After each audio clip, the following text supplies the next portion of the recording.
پیروی نہ کرنے کی وجہ سے دنیا جہان میں رسوا ہوگا۔ ابلیس نے کہا کہ مولا میں اس کو دیکھنا چاہتا ہوں۔ اللہ پاک نے ارشاد فرمایا کہ تو اسے جلد ہی دیکھے گا۔ ہزاروں سال ابلیس اس شیطان سے ملنے کی آرزو کرتا رہا۔ اسی دوران اسے خبر ہوئی کہ زمین کی مٹی سے ایک پتلا تیار کیا جا رہا ہے جس کا نام آدم ہے۔ آخر کار وہ دن آ گیا جب حضرت آدم علیہ السلام کو مٹی سے بنا کر ان میں روح پھونک کر انہیں زندہ کیا گیا، اور تمام فرشتوں کو یہ حکم ہوا کہ حضرت آدم علیہ السلام کو سجدہ کرو۔ تمام فرشتوں نے حضرت آدم علیہ السلام کو سجدہ کیا، لیکن ابلیس نے اپنی انا میں آ کر سجدہ کرنے سے انکار کر دیا اور کہا میں اس سے افضل ہوں، میں اسے سجدہ نہیں کروں گا۔ اللہ پاک نے پھر اسے بتایا کہ لوح محفوظ پر جس شیطان کے بارے میں لکھا ہے وہ تو ہی ہے، تو نے میرے حکم کی نافرمانی کی ہے، اس لیے قیامت تک تو ذلیل و رسوا ہوتا رہے گا اور لوگ تجھ پر لعن طعن ہی کرتے رہیں گے۔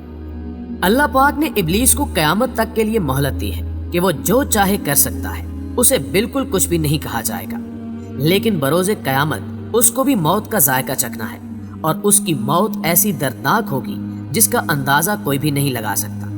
اس سے پہلے قیامت کے مناظر کے بارے میں آپ کو بتاتے چلیں کہ قیامت کب اور کیسے آئے گی۔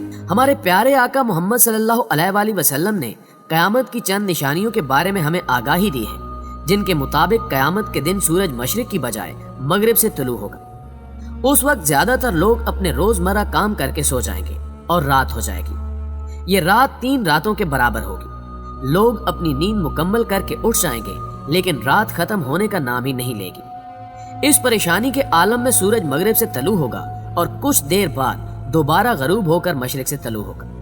قیامت کا یہ منظر دیکھ کر شیطان زاروں قطار رونے لگ جائے گا اور چلائے گا کہ ہائے میری موت کا وقت آ گیا ہے۔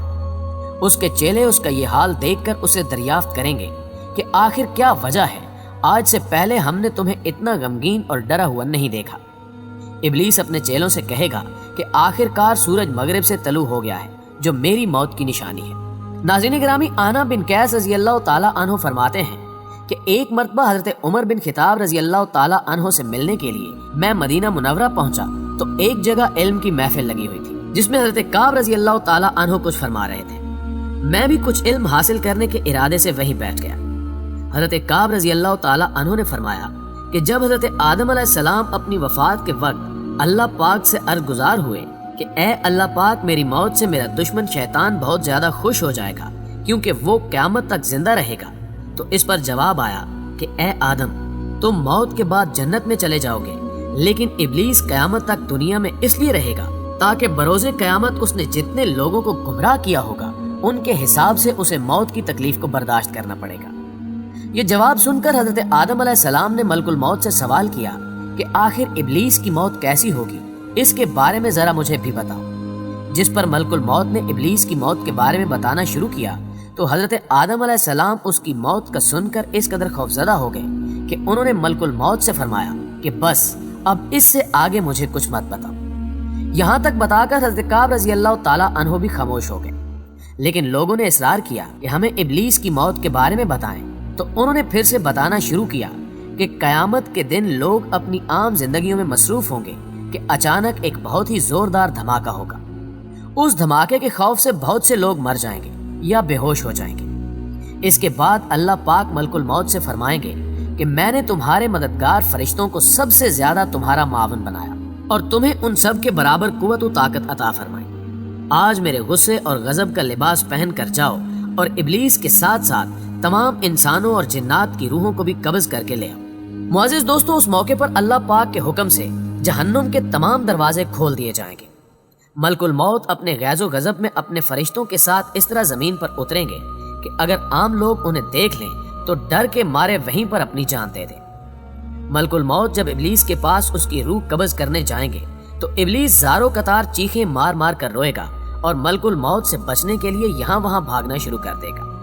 یہ کبھی سمندر کی گہرائیوں میں چھپے گا اور کبھی زمین کی ساتوں تہوں میں، لیکن یہ جہاں بھی جائے گا ملک الموت وہیں پہنچ جائیں گے۔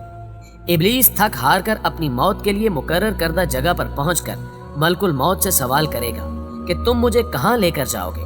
تو ملک الموت جواب دیں گے جہاں تمہاری وجہ سے کئی مسلمان چلے گئے ہیں۔ تو نے بہت سے لوگوں کو گناہوں میں مبتلا کر کے جہنم میں بھیجا ہے، آج تیرا بھی حساب ہوگا۔ آج تجھے اس قدر درد ملے گا جتنا تو نے سوچا بھی نہیں ہوگا۔ تیری روح قبض کرتے وقت جہنم میں جتنے بھی لوگ موجود ہیں ان کے برابر تجھے تکلیف دوں گا۔